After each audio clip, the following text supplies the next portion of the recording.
Mae cwmni Ceidw Llechwedd yma ymlaen â Ffestiniog eisoes wedi ennill gwobr Bwrdd Croeso Cymru a mi dyfeisgarwch a'i gwreiddioldeb yn trefnu teithiau i bobl weld model o chwarel yn gweithio. Yn ystod yr hal enni fe deithiodd dros 100,000 o bobl ar y trên. Yn eu plith nhw amryw o bobl digon enwog a phwysig. Ond neb enwocach a neb pwysicach na'r gŵr bonheddig sy'n aros amdano ni yng Nghrombil y Mynydd heddiw.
O Santa, os gael ei amharu yn eich amunu bach, be di ymateb y plant yma pan maen nhw'n gweld chi mewn chwarel? Di o'n syni nhw o gwbl?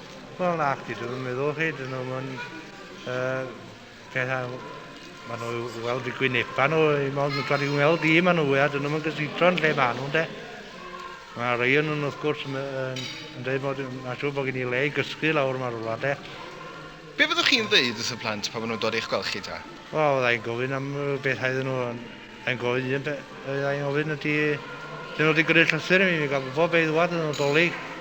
Os a lawer ohonyn nhw yn sgwennu ato chi? Oes, mae bron bob un nhw'n dweud bod nhw wedi sgwennu i ddweud beth nhw'n eisiau, de.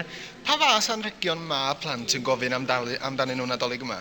Mae rhai eisiau bikes, rhai eraill eisiau tractors, rhai eisiau space suits, a rhai eisiau dollies, trams, a typewriter. Da chi'n ffindio bod plant yn swil o gwbl o ddod i'ch gweld chi, ta dyn nhw'n siaradus? Na, mae'n dibynnu ar eu hoed nhw, mae rhai tua 6 mae nhw, dyn nhw'n mynd dweud i'w ror iawn, rhai rhwng 6 a 2 sy'n siarad fwyaf yma. Rhai dyflwydd, mae nhw dipyn bach ofnus yn de. Ond mae gennych chi ryw wthnos brysur iawn o'ch blaen o hyn tan dolyg, felly na i amharu dim mwy na chi. Diolch yn fawr i chi. Ac wedi adol pisyn o gacan i fi? Na i. A diod yn de? Ia. A dweud dy dad yn llais i mi na? Ia. Fe fod hi'n bryd de. A wedi o'n hogyn da de. Aros i ni gael. A paid te bita nhw'n gyd efo'i gilydd na ni. Chdi e? Na hogyn Diolch yn iawn. fawr iawn.